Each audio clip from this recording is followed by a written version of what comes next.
Hello, it is Ryan, and we could all use an extra bright spot in our day, couldn't we? Just to make up for things like sitting in traffic, doing the dishes, counting your steps, you know, all the mundane stuff. That is why I'm such a big fan of Chumba Casino. Chumba Casino has all your favorite social casino-style games that you can play for free anytime, anywhere with daily bonuses. That should brighten your day a little. Actually, a lot. So sign up now at ChumbaCasino.com. That's ChumbaCasino.com. No purchase necessary. VGW Group. Void where prohibited by law. See terms and conditions. 18+. Hey all, welcome back to the Real Life Pharmacology Podcast. I am your host, Eric Christensen. Thank you so much for taking the time to listen today. You can find me at reallifepharmacology.com, also on LinkedIn as well. And of course, I want to remind you, go to reallifepharmacology.com. Take advantage of that top 200 study guide, 31-page PDF, absolutely free to you. I highlight the most important clinical pearls from each of those top 200 drugs. So absolutely must have a little resource there. So today I'm going to cover Alendronate, which the brand name of that medication is Fosamax. This is from a class of medications used in the management of osteoporosis. So being a bisphosphonate, mechanistically how this drug works is the drug ultimately blocks the action of osteoclasts. Okay, so if you go back to physiology and you remember osteoclasts and osteoblasts, the easiest way I remember it is osteoblasts build bone, and osteoclasts break them down. Okay? So blasts build, clasts break them down.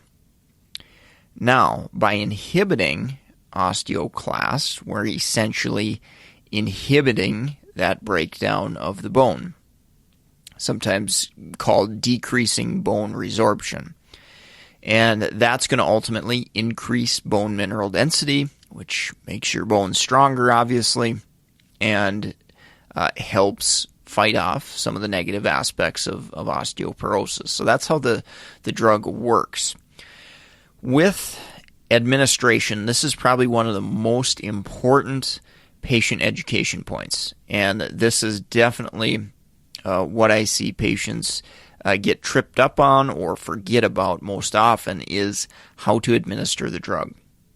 So remember these important points. So 30 minutes before food, water, other medications, everything. Very, very important to remember that because these drugs have a very low absorption rate. And if we're doing other things with taking that oral medication, that's going to block that absorption even further, and you're not going to get as much benefit from the medication. Okay, so that's step one with administration. Very important about that. Next, plain water. So administer with plain water. Again, avoiding any type of mineral water or juices or anything that could potentially have components in it that may block that absorption.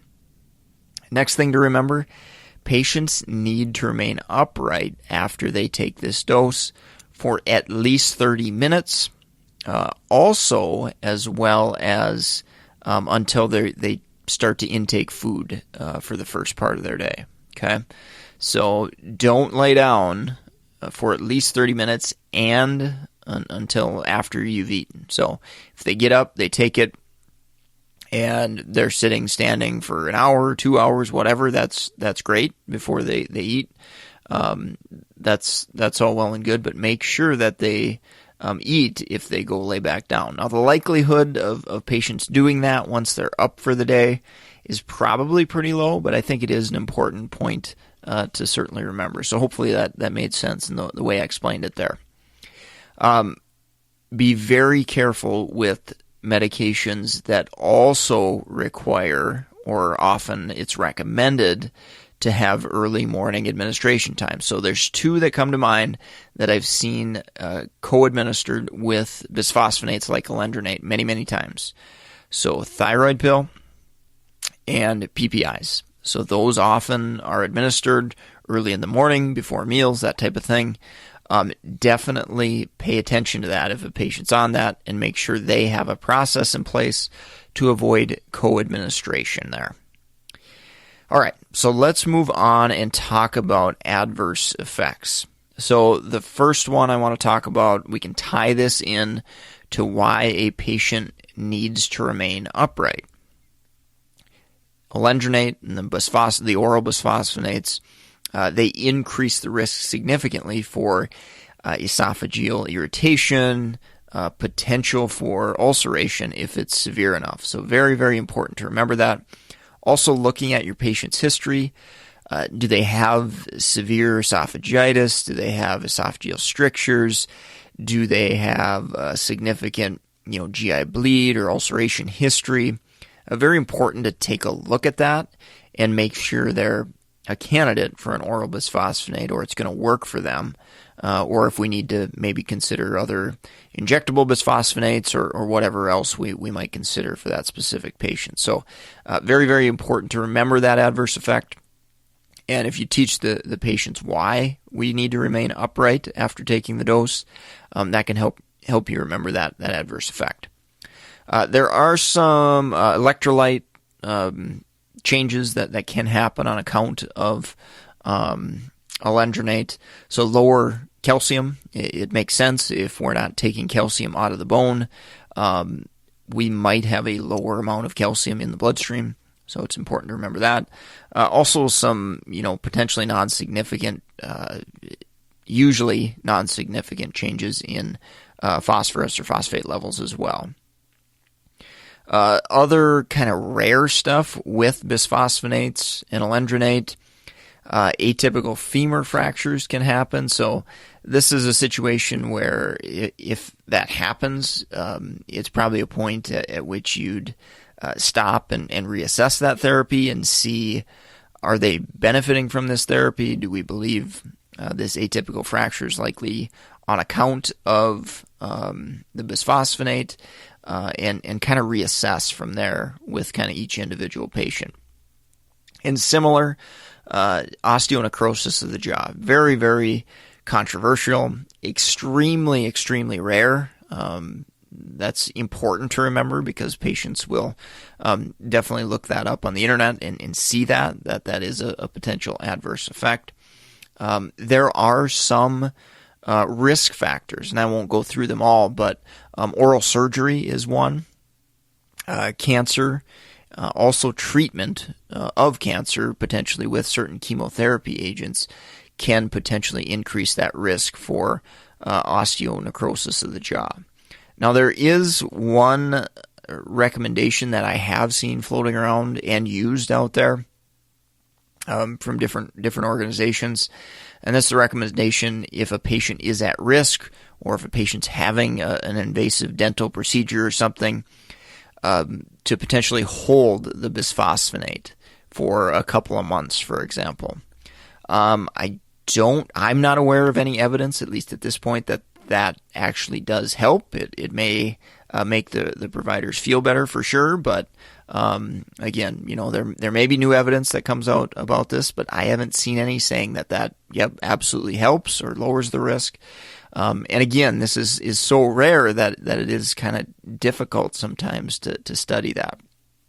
In my mind, it doesn't really make sense that it would work, because just thinking about the half-life of alendronate, the half-life of alendronate is years and years and years.